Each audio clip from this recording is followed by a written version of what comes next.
ഓം ശ്രീ മാത്രേ നമ. ശ്രീദേവി അസ്ട്രോളജിക്കൽ ചാനലിലേക്ക് ഏവർക്കും സ്വാഗതം. തുലാലഗ്നം, ഈ ലഗ്നത്തിന്റെ പൊതു സ്വഭാവവും ഈ ലഗ്നത്തിൽ ജനിച്ചവർക്ക് കുംഭമാസം എന്തൊക്കെ ഗുണഫലങ്ങളാണ് ചെയ്യുന്നത്, എന്തൊക്കെ പ്രാർത്ഥനകളാണ് ചെയ്യേണ്ടതെന്ന് നമുക്ക് പരിശോധിക്കാം. ഇത് രാശിചക്രത്തിലെ 7ാമത്തെ രാശിയാണ്. 180 ഡിഗ്രി മുതൽ 210 ഡിഗ്രി വരെ വ്യാപിച്ചിരിക്കുന്നു. ത്രാസാണ് ഈ രാശിയുടെ ചിഹ്നം.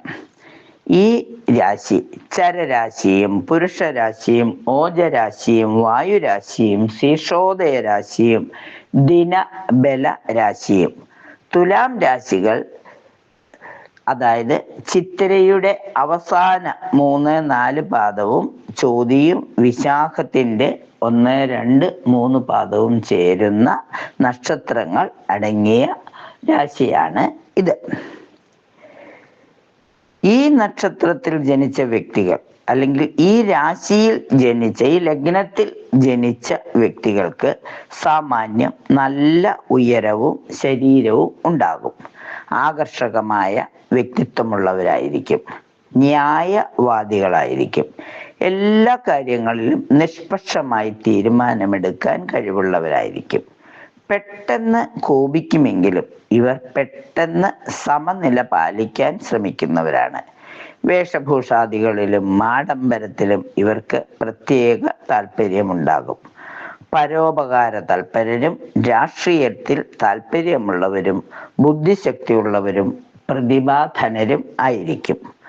ആളുകൾ തമ്മിലുള്ള അഭിപ്രായ ഭിന്നത ഒതുക്കി തീർക്കുന്നതിന് ഇവർക്ക് പ്രത്യേക കഴിവുണ്ടായിരിക്കും.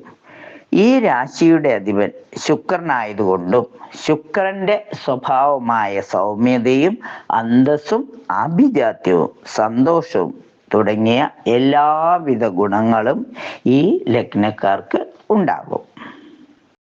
ഈ ലഗ്നക്കാരുടെ ശനി ഉച്ചരാശിയായതുകൊണ്ട് ഇഷ്ടസ്ഥാനത്ത് നിൽക്കുന്ന ശനിയുടെ ദൃഷ്ടി ഉണ്ടായാൽ ഇവർ ആത്മീയ കാര്യങ്ങളിൽ വലിയ ഉന്നതിയും ജനസമ്മതിയും നേടിയെടുക്കും.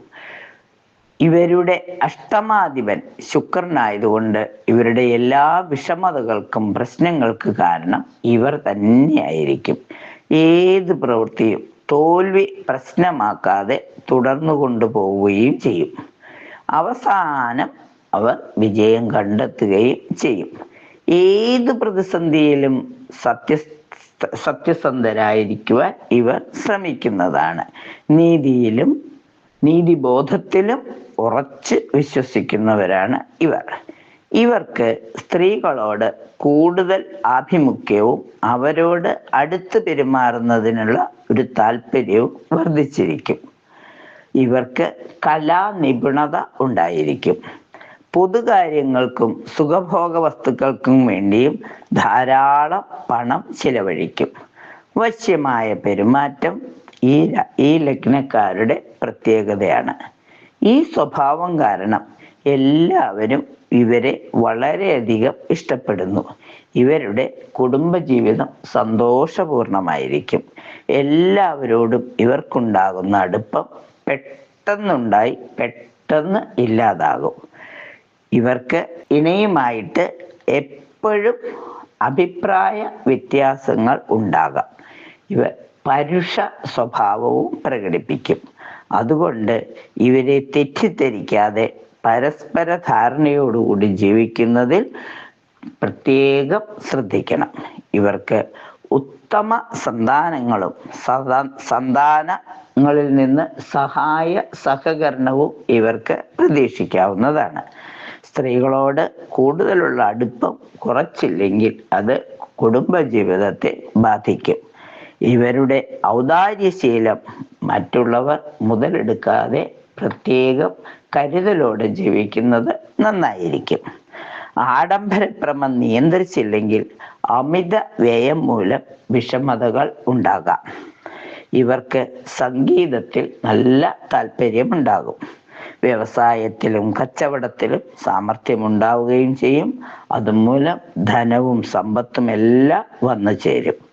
നട്ടെല്ല്, വൃക്കകൾ, മൂത്രസംബന്ധമായ രോഗങ്ങൾ, പ്രമേഹം, ഗുഹ്യരോഗങ്ങൾ ഇവയൊക്കെ ഇവർക്ക് എളുപ്പം വരാവുന്നതാണ്. സ്ത്രീകൾക്ക് ഗർഭാശയ സംബന്ധമായ രോഗങ്ങളും വരുവാൻ സാധ്യതയുണ്ട്.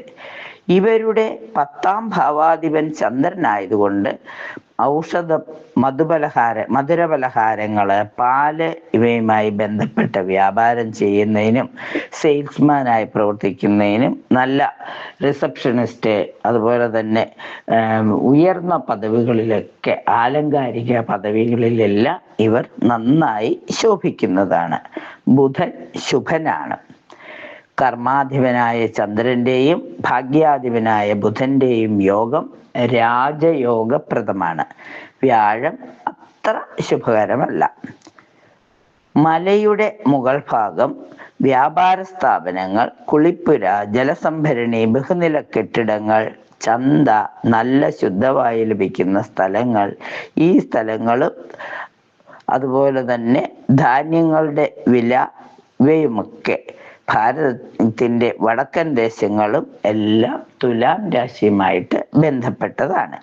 ഇവർക്ക് ഏറ്റവും നല്ല ദിവസം ശനിയാഴ്ചയാണ്. ജാതകത്തിൽ ആദിത്യന് ഇഷ്ടസ്ഥിതി ഉണ്ടെങ്കിൽ ഞായറാഴ്ചയും അല്പസ്വല്പം ഭാഗ്യങ്ങൾ വരും.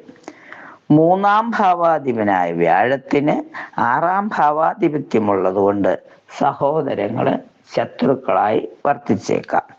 ബുധനാഴ്ച സമ്മിശ്ര അനുഭവങ്ങൾ നൽകും. ഏറ്റവും ഉത്തമ നിറം നീലയാണ്. പച്ചനിറം ധരിക്കുന്നതോടുകൂടി ധനനഷ്ടം വരുവാനുള്ള സാധ്യതകൾ ഉണ്ട്. ഇന്ദ്രനീലം ധരിക്കുന്നത് ഇവർക്ക് വളരെ ഗുണഫലങ്ങൾ നൽകും. പൊതുവെ പറഞ്ഞാൽ ഇവർ വളരെ സ്നേഹസമ്പന്നരാണ്. ഇവരെ സംബന്ധിച്ചിടത്തോളം ഈ കുംഭമാസത്തിൽ എന്തെങ്കിലും ഗുണഫലങ്ങളാണ് ഉണ്ടാവുന്നത് നമുക്ക് നോക്കാം. കർമ്മഭാവം പുഷ്ടിപ്പെടുവാനുള്ള സാധ്യതകൾ വളരെ കൂടുതലാണ്. എന്നാൽ ഓപ്പറേഷൻ പോലെയുള്ള ചില ആരോഗ്യ പ്രശ്നങ്ങളെ അതിജീവിക്കേണ്ടതായി വന്നേക്കാം. ഗ്രഹനിർമ്മാണ കാര്യങ്ങൾ പുരോഗമിക്കും. ദൂരയാത്രയ്ക്ക് സാധ്യതകളുണ്ട്. ആത്മീയ കാര്യങ്ങളിൽ ശ്രദ്ധ പതിപ്പിക്കും.